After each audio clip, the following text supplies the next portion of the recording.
Extraterrestres.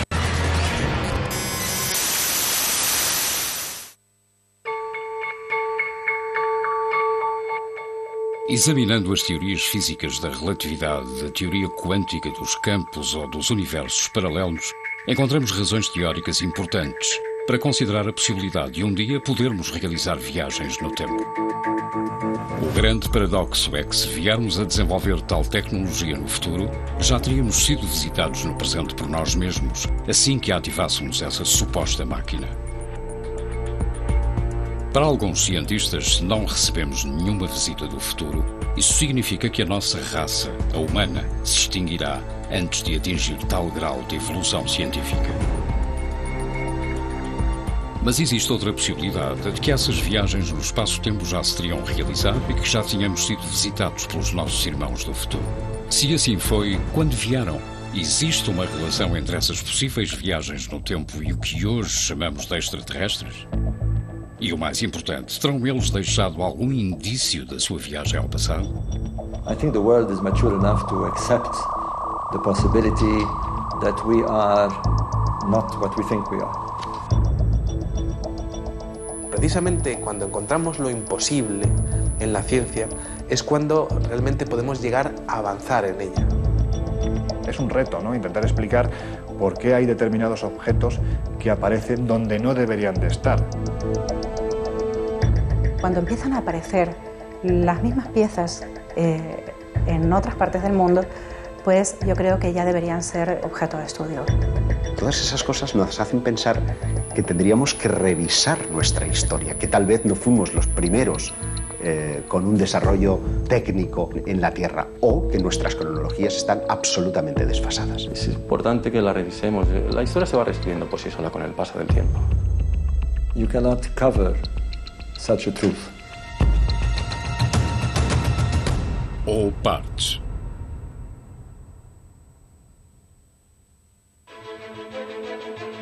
Hieróglifos do século IV a.C., onde se mostra o uso da eletricidade. Mapas que demonstram que o continente americano havia sido descoberto muito antes da chegada dos barcos espanhóis e portugueses. Grutas que foram habitadas há 150 mil anos, mas que possuem uma complexa rede de túneis. Ou antigos alfabetos que situariam o nascimento da escrita na Península Ibérica. São alguns dos chamados OPARTs, objetos fora do tempo e do espaço. Objetos que não pertencem ao local nem à época em que foram encontrados. Son objetos tecnológicamente hablando que han sido encontrados en lugares pertenecientes a un periodo de la historia donde no deberían de estar, porque no había la tecnología en aquel tiempo como para desarrollar estos objetos. Lo curioso es cuando esos objetos no se resumen a uno, ni a dos, ni a tres, sino que estamos hablando de bastantes que son siendo encontrados. Se alejan un poco de lo que son los límites de los paradigmas históricos aceptados por nosotros, por los ámbitos académicos. Son objetos que aparecen en contextos espaciales o temporales extraños, alejados de los paradigmas históricos conocidos, o que demuestran algún tipo de tecnología más avanzada de lo normal para su tiempo y su espacio. Y constituyen un reto para la ciencia que los discrimina porque no tiene cómo catalogarlos, pero también para los propios especialistas, porque nos lleva a preguntarnos muchas veces si en un pasado remoto hubo una tecnología más avanzada que la actual, y si eso fue así, ¿quién la puso encima de la Tierra? Por lo tanto, no se entronca directamente con las tesis de los antiguos astronautas, con las tesis extraterrestres. Cuando tú vas a lugares como Tiahuanaco y te plantas delante del monolito Bennett o del monolito Ponce, 7 metros de altura, es algo extraordinario, ¿no? Porque la sensación que te da al contemplar estas figuras es que no estás viendo a alguien del pasado. La sensación que te da es que estás viendo a alguien del futuro. Y eso se representó hace más de 4.000 años.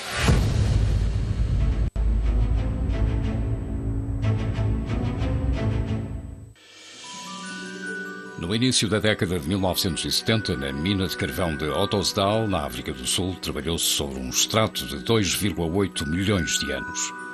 Os mineiros, todos eles locais, encontraram umas estranhas bolinhas metálicas.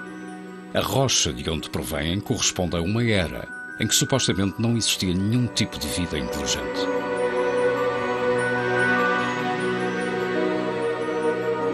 los orígenes del hombre se remontan a más o menos a los 40.000, 50.000, 100.000 años.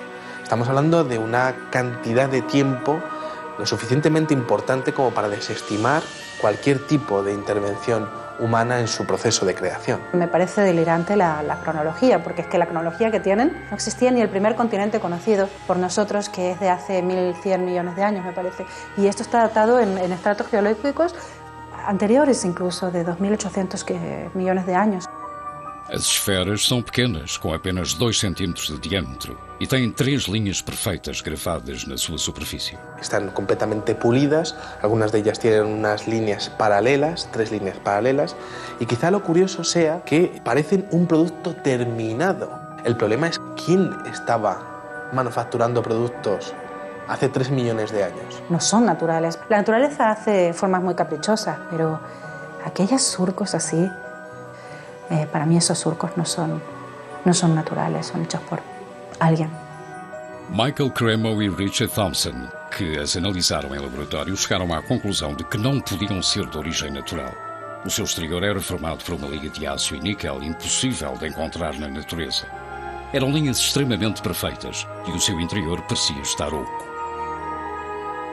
Y en el momento en que hicieron un análisis por rayos X empezaron a encontrar con que el núcleo de las esferas tenía peso negativo o densidad negativa.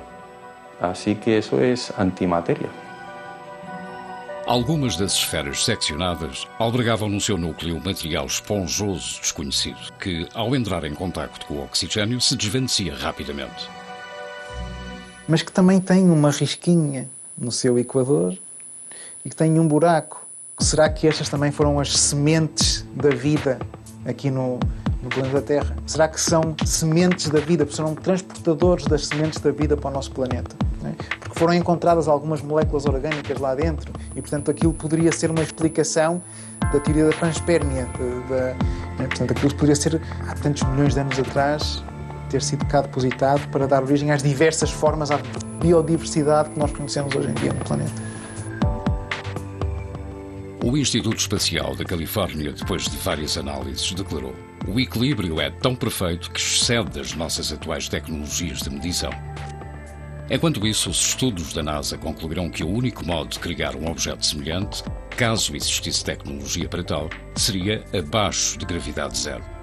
Apesar dos dados obtidos, as esferas da África do Sul nunca foram consideradas como objeto de estudo pela ciência mais clássica e ortodoxa. Para esta classe, trata-se de um simples capricho da natureza. Curiosamente, sendo esse o caso, estaríamos perante o primeiro caso em que a comunidade científica afirma que a natureza gerou formas perfeitas. Todos los grandes descubrimientos de la humanidad parecen tener algún tipo de relación con quienes nos visitan. Sin ir más lejos, parecen intervenir en el descubrimiento de la Hispaniola, en el descubrimiento de América, porque cuando Colón, la noche antes de ese 12 de octubre de 1492, está surcando las aguas, refleja en su libro de bitácora que unas extrañas luces están por encima de las velas de su embarcación. ¿Qué podían ser sino objetos no identificados?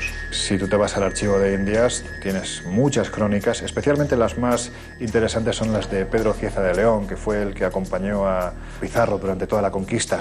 Y ahí tienes historias rayanas con lo ufológico, o por lo menos que a día de hoy, en nuestro siglo XXI, seguramente más de uno interpretaría con la aparición de un objeto luminoso en los cielos, ¿no? Por ejemplo, cuando Pedro Cieza de León es el primero que describe en el desierto de Nazca hay unas extrañas líneas que los nativos van allí para venerar, para adorar. Pero lo que es curioso es cuando Pedro Cieza de León se sube a una de las lomas donde mejor se ve alguna de las figuras y asegura que los nativos y él empiezan a observar una serie de soles que se mueven en los cielos. Es decir, hay algo en el cielo que no es un solo sol, sino que hay más que se están moviendo y que parecen estar jugando alrededor de ese enigma tan maravilloso y tan descomunal como son las líneas de Nazca. Y esto está escrito en las crónicas de Indias, ¿no? Por lo tanto, parto de la idea de que en aquel momento, más que alucinaciones, pues algo deberían de estar viendo. Y ese algo, como decía Cieza de León, eran soles que se movían en el cielo.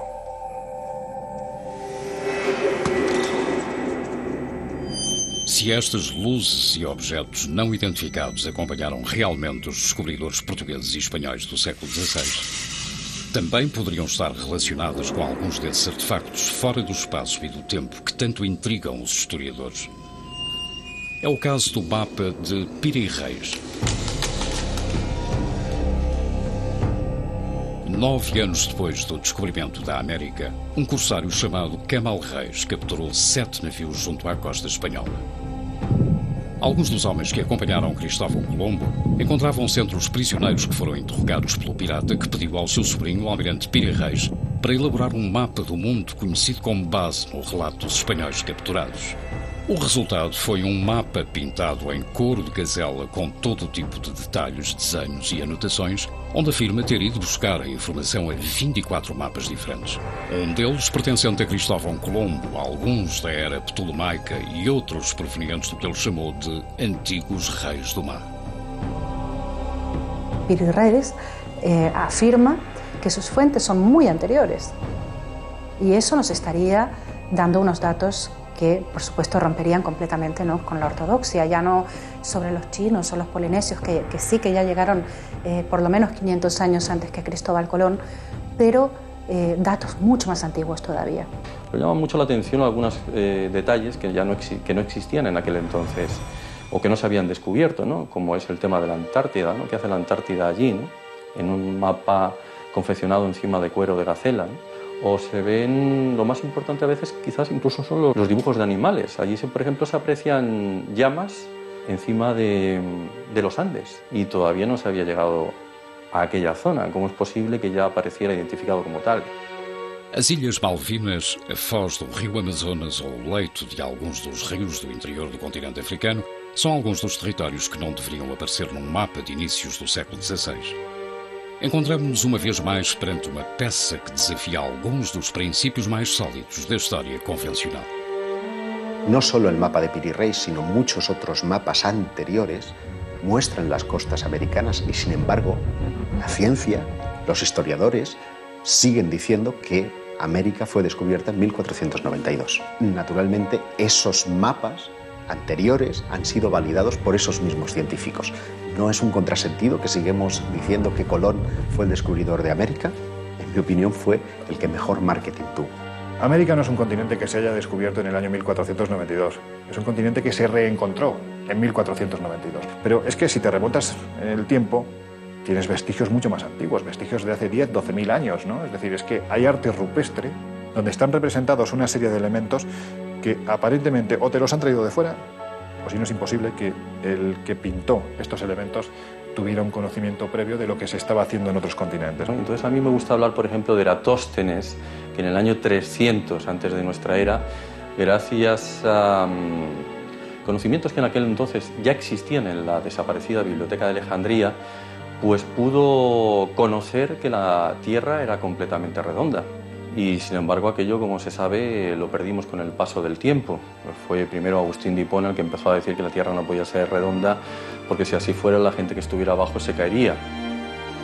Foram muitos os tesouros arqueológicos que, uma vez descoberto ou redescoberto o Novo Mundo, passaram despercebidos para os navegantes portugueses e espanhóis do século XVI. Alguns, como as chamadas Pedras de Ica, mantiveram os seus segredos ocultos até aos nossos dias. Como se estes ou partes tivessem a estranha mania de dinamitar todas as cronologias da história do ser humano. Como se existissem com a clara intenção de nos fazerem duvidar.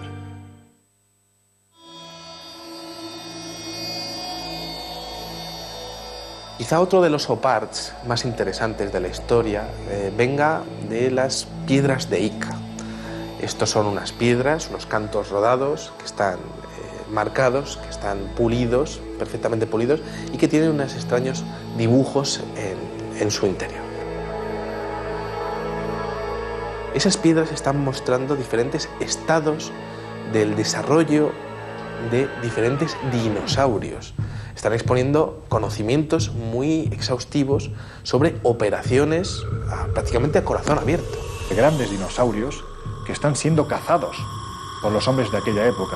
Triceratops o plesiosaurios en esas piedras. Entonces, ¿cómo conocían la existencia de esos monstruos si es que no los habían visto en algún momento, ¿no? están mostrando a una auténtica batalla entre seres humanos y dinosaurios, algo que es imposible de pensar para la ciencia actual. La historia que se cuenta en esas piedras de Ica es prácticamente ciencia ficción. Foram descobertas no Peru em 1966 pelo Dr. Cabrera, homem de ciências, que rapidamente percebeu que as cenas que continham não podiam ter sido descritas por uma cultura anterior aos descobrimentos. A maior coleção dessas pedras, mais de 300, encontra-se atualmente em Barcelona. Transfusões de sangue, transplante de órgãos, lentes e até telescópios. Para o Dr. Cabrera, havia apenas duas opções. Ou uma civilização antiga possuía uma tecnologia capaz de romper com todas as cronologias oficiais da nossa evolução, ou alguém proveniente das estrelas e de um mundo infinitamente mais desenvolvido que o nosso lhes transmitiu estes conhecimentos há milhares de anos. Una de las piedras muestra que de una mujer embarazada, de la sangre de una mujer embarazada, va una especie de sonda y que está comunicada con una persona a la que le están haciendo una extracción de corazón. Cuando se descubrieron esas piedras no se sabía que la sangre de las embarazadas podría mejorar y evitar el tema del rechazo a órganos nuevos. Eso no se sabía cuando se estaban extrayendo esas piedras. Y en esas piedras, encontradas en estratos que tienen millones y millones de años, aparece perfectamente descrita. Si tenemos que barajar la posibilidad de que hace miles de años alguien hacía trasplantes de órganos, y no solo eso, además el paciente no se le moría, estamos hablando de alguien con una tecnología excesivamente avanzada. ¿Quién puede ser? Sinceramente, a mí, salvo los dioses, no se me ocurre nadie más.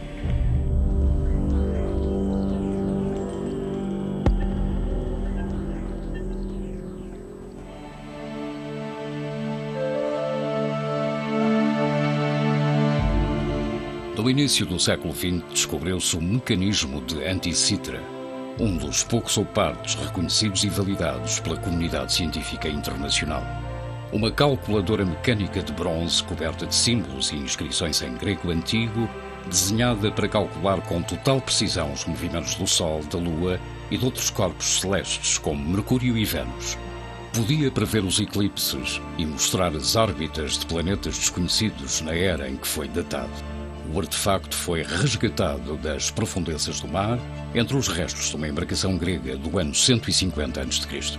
¿Cómo es posible que un mecanismo con un sistema de transmisión aparezca en la época de los griegos? Se supone que son las cadenas de transmisión aparecen durante la Revolución Industrial, hacia el siglo XVIII aproximadamente. Y al conformar las piezas, al unirlas como si fuera un puzzle que nos venía ni más ni menos que de 2000 años atrás, se dieron cuenta de que aquello era lo más parecido a un reloj astronómico. Con lo cual es imposible, porque algo parecido no aparece hasta plena Edad Media, es decir, unos 1100 años más tarde, cuando empiezan a aparecer los primeros relojes mecánicos, ¿no? La pieza esa en particular presenta elementos del siglo XVI. Cuando se ha puesto en marcha, máquinas hechas a imagen y semejanza del mecanismo de Antikythera, pues se ha visto que con ese mecanismo se pueden seguir los movimientos de planetas desconocidos hasta el siglo XVI. Entonces, por eso es un OPART, porque aparece en un contexto del siglo II a.C. una máquina en la que se puede observar los movimientos de planetas desconocidos entonces. Lo que denotaba este hallazgo es que había servido, pues por ejemplo, para calcular los eclipses, los movimientos de los planetas, los movimientos del Sol, de la Luna, fenómenos astronómicos como solsticios, como equinoccios, en un tiempo en el que en teoría ese objeto no tenía que existir. Que fazia uma máquina da Revolução Industrial num barco anterior à nossa era?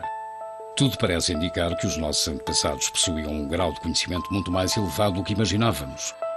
E assim sendo, quem pôs nas suas mãos conhecimentos do futuro?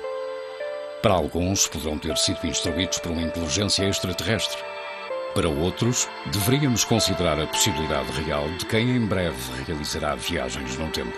E para a maioria, encontramos-nos perante muitas perguntas que simplesmente não têm explicação. 2 minutes. 2 minutes, 10 seconds and counting.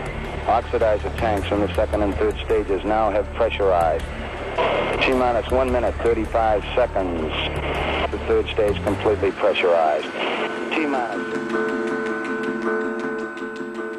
when the moon landing came, I happened to be in Spain when there was the moon landing in '69. I think all of us felt, well, what if they find something on the moon? It doesn't need to be a flying saucer or all they needed to find was a scratch that was artificial, just a mark that is artificial. It shouldn't be there. And that would completely change what we know about us and the universe. Completely change. A ideia de encontrarmos uma destas fendas não só sobre uma pedra terrestre, mas sobre alguns dos corpos celestes que a pouco e pouco nos vamos aproximando, é suficientemente inquietante para levar a Assembleia Geral das Nações Unidas a debatê-la. Em 1992, o professor Richard Hoagland expôs à Assembleia todos os dados conhecidos até ao momento sobre os restos arqueológicos já detectados por algumas das nossas sondas espaciais. Hoagland foi companheiro universitário do famoso astrofísico Carl Sagan. Trabalhou como consultor da NASA e da cadeia televisiva CBS, acompanhando todas as grandes missões espaciais, como a Mariner, a Voyager ou a Pioneer.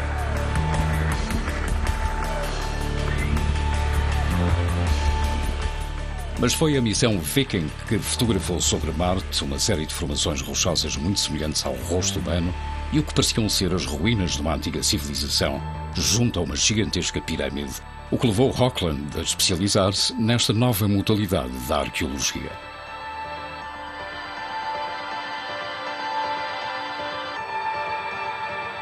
E no seguimento daquilo que ele encontrou em Marte, de uma possível civilização avançada há alguns milhões de anos atrás, que poderão ter ligação com nós, humanos, se calhar, segundo ele, poderiam ser mesmo humanos, que essa civilização tenha deixado marcas noutros pontos do Sistema Solar. Achou interessante o facto de a NASA e a ESA terem se debruçado sobre o estudo de um determinado asteroide ao largo de Marte, o asteroide Heinz, que tem uma forma semelhante a um diamante e que, enfim, por todas as características, pelo facto de também parecer ser oco, pelo facto de a ressonância mostrar que até se calhar podia ter ali uns corredores pelo meio, que, enfim, a fisionomia daquele objeto poderia estar a supor que seria artificial. E porquê é que este interesse tão grande em estudar de diferentes formas, de diferentes pontos, este pequeno asteroide, pondo a hipótese de que poderia ser artificial, que pudesse ter sido uma estação espacial que estivesse ali como uma ruína ambulante ainda nos tempos de hoje, já muito destruída, com muito pó e tal, mas ainda à deriva, em órbita, à espera que alguém a encontre. E se calhar a NASA já os encontrou. Nosotros somos una partícula apenas en el universo, así que sería muy antropocentrista, ¿no? O antropocéntrico pensar que no hay nada más allá. De momento no hay pruebas contundentes de estructuras, sí de vida en otros planetas, pero no me extrañaría nada, porque yo estoy convencida de que no estamos solos en el universo. Seguindo nessa ótica, e foi tentando investigar em outras partes do Sistema Solar que mais poderia parecer artificial. E deu de caras com Iapetus. Iapetus, que é uma lua de Saturno, tem ali uma coluna no seu equador que dá a ideia que duas calotes se juntaram. Visto nada perspectiva, nota-se que a Lua não é totalmente redonda. Tem arestas. Como é que um satélite natural tem arestas? Por outro lado, tem uma série de outras pequenas semelhanças a uma estrutura que está a ceder.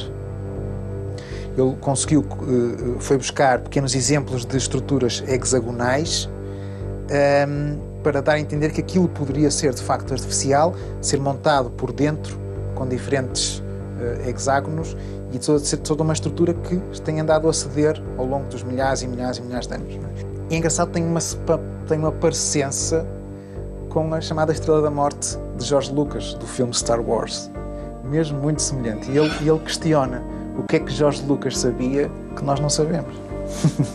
Ele levanta várias hipóteses. Aquilo poderia ser, de facto, uma base científica, poderia inclusive até ser um motel. Aliás, o artigo dele chama-se Moon with a View.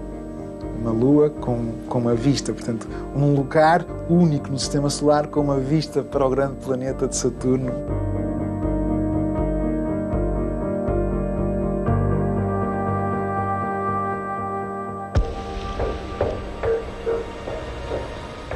Onde está escrito quem somos? Ou melhor, onde está escrito quem fomos? É possível que ainda não tenhamos encontrado a derradeira peça arqueológica, mas dá a sensação de que quanto mais escavamos e remochemos o nosso passado, más preguntas desenterramos. Está admitido que el nacimiento de la escritura está en torno al 3500 a.C. en la región de Mesopotamia.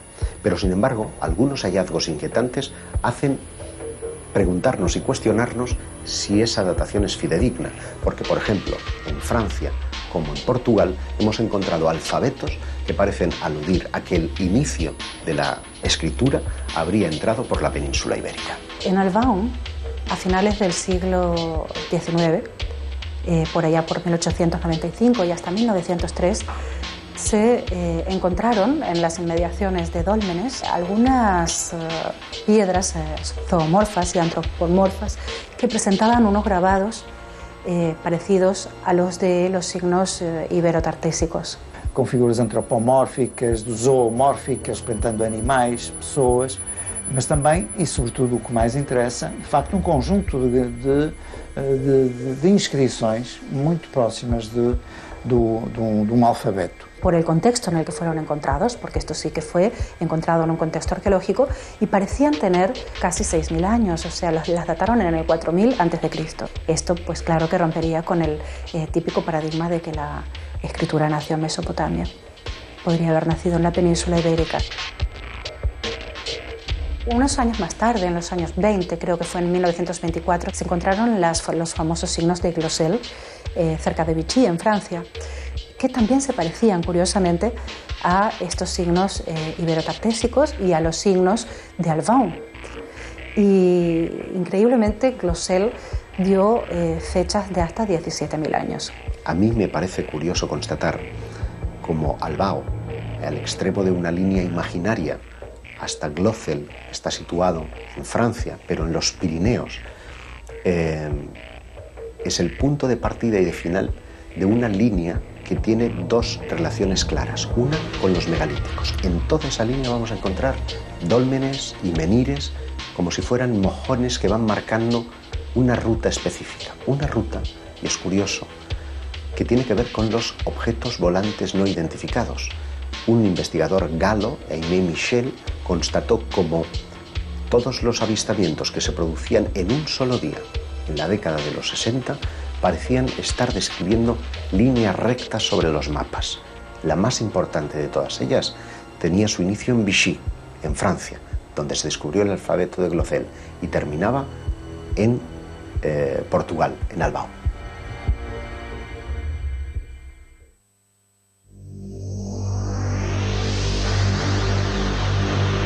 Uno de los oparts más interesantes es un tornillo que encontraron en una región de Rusia. Encontraron unas piedras que tenían 300 millones de años.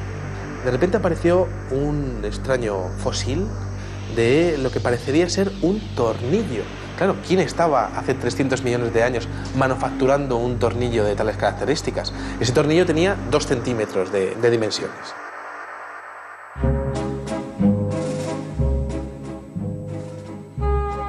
Três séculos antes de Cristo, o filósofo grego Arquitas de Tarento inventou o parafuso. E por mais insignificante que nos possa parecer hoje, foi graças a ele que nos convertemos numa espécie tecnologicamente inigualável. Tudo o que inventamos precisa de algum tipo de parafuso para se manter em pé. A peça encontrada na Rússia terá sido construída há 300 milhões de anos. O ser humano só povoaria a Terra 250 milhões de anos mais tarde. É simplesmente impossível. Nenhum destes objetos deveria estar onde foi encontrado. Viagens no tempo, civilizações perdidas há milhões de anos, ou vestígios de algum tipo de visita proveniente de outro planeta semelhante ao nosso. Estamos perante um novo elo perdido ou simplesmente do parafuso que nos falta? Si tú coges un metro, por ejemplo, como medida y pones aquí al principio del metro 200.000 años, 200.000 que es nada, y pones aquí el año 2013 que estamos, hemos tenido en nuestra historia, creo, no sé si son 17 o 19 civilizaciones, fenicias, faraónicas, romanas, griegas, españolas, etcétera, etcétera. En los últimos 5.000 años, a esta escala de un metro, 200.000, y nosotros, las 17 o 19 civilizaciones que conocemos entran en 3 milímetros. 3 milímetros entran 17 o 19 civilizaciones.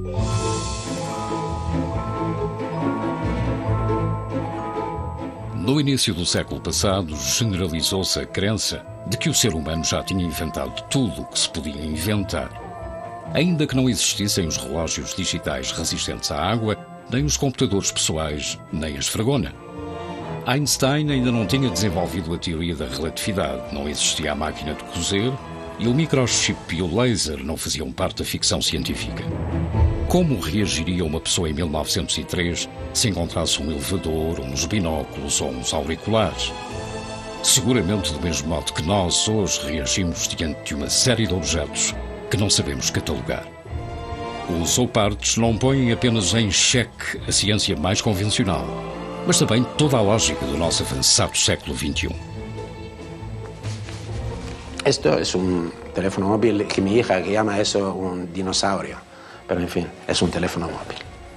Si yo cojo este teléfono móvil y lo voy atrás en el tiempo, no mucho, a 70 años, y tengo una mesa de 4 genios, von Braun, Oppenheimer, Fermi, Einstein, y le pongo eso en la mesa. Y lo miran y le digo, ¿qué es? Son genios, cuidado. No sabe. Desde siempre creo que el ser humano ha tenido miedo a lo desconocido, ha tenido temor a los cambios, a la evolución de sus creencias.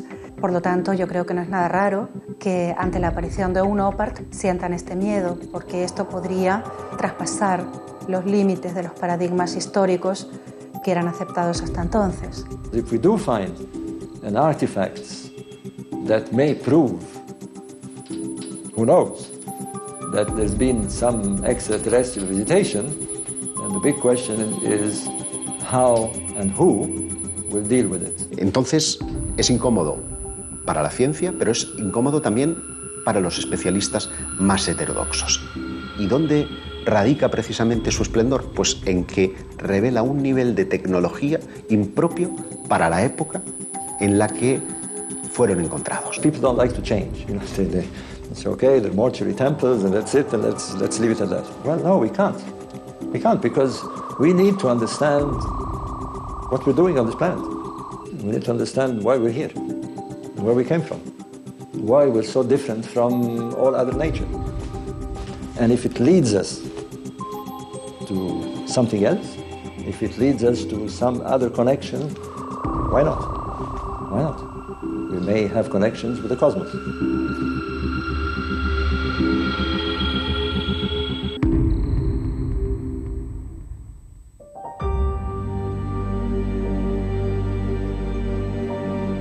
Em 1995, uma equipa russa fez uma surpreendente descoberta.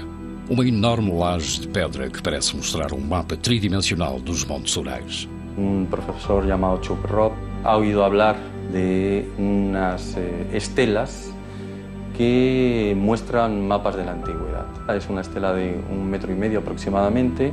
La trasladan directamente de ese lugar a la universidad, la empiezan a analizar y descubren que aquello tiene 3 capas geológicas totalmente distintas. Y que lo que están viendo en realidad es un mapa, pero un mapa tridimensional, un mapa donde se muestran las montañas, los ríos, se muestra la zona en la que se encuentran ellos en todo momento. Acaba descubriendo que tiene unos 3.000 años de antigüedad. Los norteamericanos, que fueron los siguientes que analizaron el mapa del creador, dijeron que para poder confeccionar ese mapa, los que lo hicieron deberían haberlo visto desde el cielo. No lo sé, esto es como Nazca, ¿no? ¿Realmente se necesita llegar hasta el cielo para realizar una serie de figuras en el suelo? ¿Quién sabe, no? Un UPART es un objeto que se encuentra fuera de lugar o incluso fuera de su tiempo. Por ejemplo, en el siglo XIX los periódicos estaban repletos de casos de cadenas de oro o de monedas u otros objetos, incluso una campana, que supuestamente habían encontrado en una mina de carbón. Por lo tanto, tendría millones de años de edad. Se publicó un libro que se llamaba Forbidden Archaeology, donde se recogen casos de UPARTs, no solo de objetos artificiales que muestran algún tipo de inteligencia avanzada, sino también de herramientas prehistóricas encontradas en estratos en la Tierra donde no deberían estar. Este libro es muy interesante porque muestra la posibilidad de que las civilizaciones empezaron muchos años o quizás 1 millón de años antes de la aparición del hombre en la Tierra, según las teorías oficiales.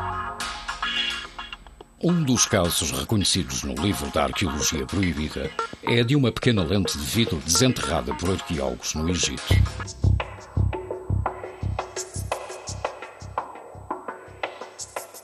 Se han hecho estudios microscópicos de esta lente y presentaba en sus extremos restos de metal, como si la pieza hubiera estado engarzada en algún tipo de montura metálica para algún tipo de instrumento de observación de los cuerpos celestes, por ejemplo. Bueno, es bien sabido que ya los antiguos pues, estaban muy interesados en la observación astronómica. Prácticamente casi todos los aspectos de su vida se regían en torno a estos conocimientos. A mí no me extrañaría nada que hubieran creado algún tipo de mecanismo para una mejor observación del cosmos. El problema es que parece ser que para conseguir este material se necesitaba un punto de fusión que en el momento no se podía conseguir.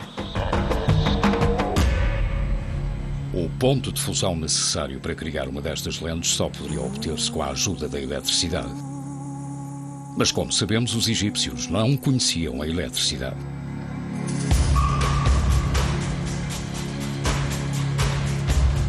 En 1931, Wilhelm König encuentra en unas excavaciones unas extrañas vasijas con unos hierros en su interior. Lo primero que observas es que es una vasija que contiene hierro y cobre. En el año 2000 se empezaron a hacer pruebas y se dieron cuenta de que se trataba de una pila antigua. Esa vasija contiene los elementos indispensables para generar electricidad de poco voltaje. Nos da un voltaje ínfimo, un voltaje muy pequeño. Lo que pasa es que ese tipo de pilas, si las unes en serie, el voltaje ya evidentemente se acentúa, es decir, vamos sumando. Para muchos es considerado la primera pila eléctrica de la historia. Se supone que fue Volta, en el año 1800, el primero que nos mostró una pila moderna, ¿no? Que muestran que los conocimientos de la electricidad ya existían en aquel entonces, ¿no? O joyas como las joyas de Tutankamón y otros faraones, donde se observa galvanización, la mezcla del oro con la plata, que eso es imposible, salvo que se conozca la electricidad.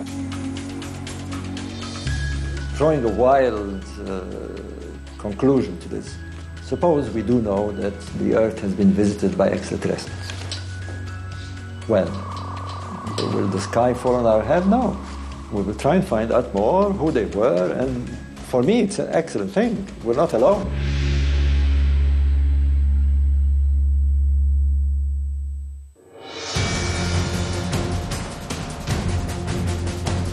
Descobertas arqueológicas provenientes do passado que só poderiam ser construídas no futuro. Mapas, textos, artefactos estranhos que nos falam de peças impossíveis de encaixar nos livros de história.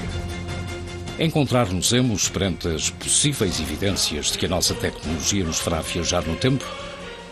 Terá alguém entre nós povoado este mesmo planeta?